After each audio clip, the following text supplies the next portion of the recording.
Beauty is a beast. And it's a beast that costs the American people $93 billion a year.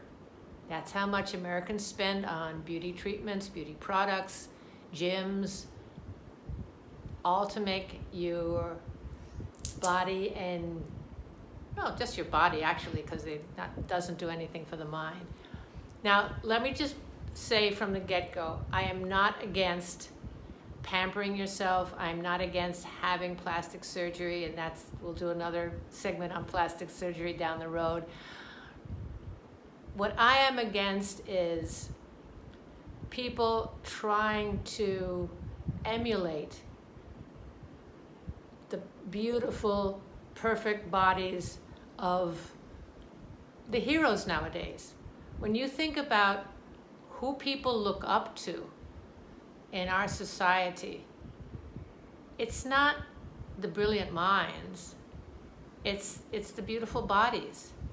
And let's face it, having a beautiful body, number one, takes the original structure to be, the hourglass figure or the chiseled triangle for the guy. Not everybody is born with that bone structure. And people, I don't care how many hours you spend in the gym or how much elective surgery you have, you are not going to change your bone structure. So make your decisions and make your goals something that are attainable. Because if we go after looking or trying to look like these idols that we have, we're going to be frustrated most of the time, pretty angry most of the time, very envious most of the time. Is that the way you want to live your life? So instead of looking up to people that are only famous because they're beautiful, and this is going back, this is in the eyes of the beholder, because some of these people I do not find beautiful. But anyway, this is my taste. Why don't you have idols that are the thinkers of the world, the creators of the world, the people that make you a better person, not a more beautiful person, the people that challenge your mind instead of challenging your body. So I go back to the $93 billion, just so you have how to relate that to what's happening in the world. Last year, the donations to world hunger were $30 billion. So 1/3 of what we spend on beauty products was donated to end world hunger.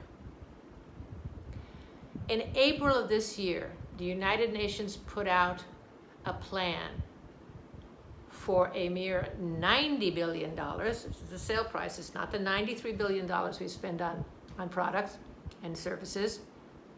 For $90 billion, they could support, feed, and provide health response to the pandemic for 700,000 of the most challenged and needy people in the world.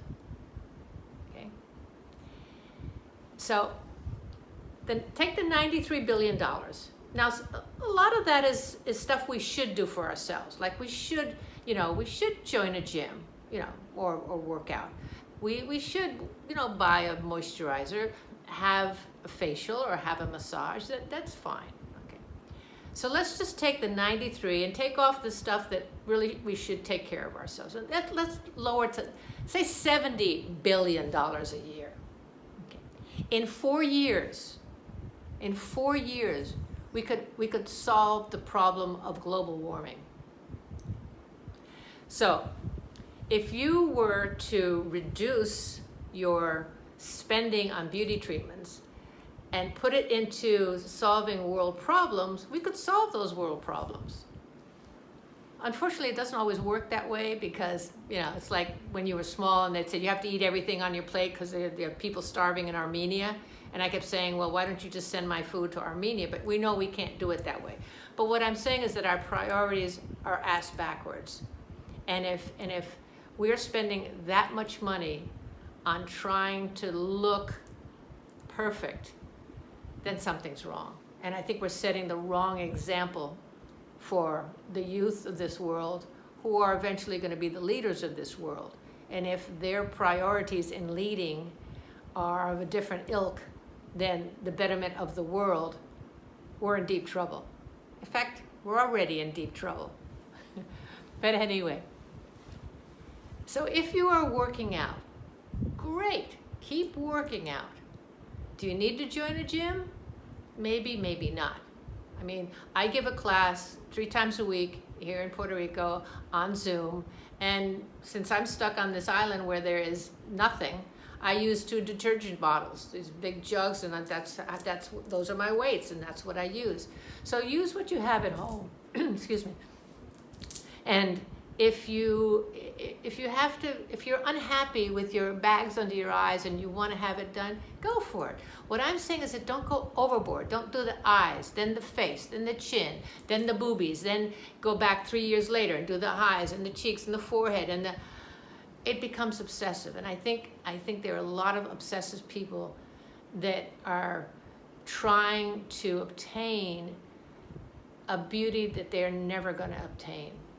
And this creates a lot of unhappy people, a lot of jealous people. And I mean, what's important? I would much rather surround myself with people who create, who think, who make me think. There's nothing better than coming back from a dinner party or a cocktail party or a walk on the beach with somebody, and you sit down and you reflect and you say like, wow, I never thought of it from that point of view.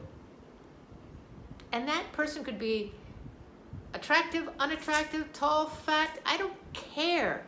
I like what's coming out of the head, not what's in front of the face. So if we change how we think about ourselves, which I think is very, very important, be grateful for what you have. I cannot drum great gratitude into your heads more, because it is the most important thing to have in your life is gratitude. I am grateful for every single thing that I have, everything that happens to me. I mean, I find a parking space in Old San Juan and I'm like, woo, I got a parking space. I mean, I celebrate, I'm grateful for everything. And in being that, if you're grateful, you can't be envious, you can't be upset. It's like the happy solution. So be grateful for the nose you got. Be grateful for the hairy chest you have. Be grateful for whatever it is that you have. And if you do that, I promise you, Cindy Golbert, Original Sin, promises you, you will feel better, you will feel prettier or handsomer, because having that gratitude in your spirit, in your emotions, it brings out an inner beauty that exudes beauty on the outside. So go out there, be grateful for whatever it is that you have been created with, whether it's big bones, small bones, big nose, whatever it is. Embrace it, love it, be grateful. That's, what I always say. So again, be safe, be grateful, and come back and see me for some more wit and wisdom. I'm Cindy Golbert, the Original Sin.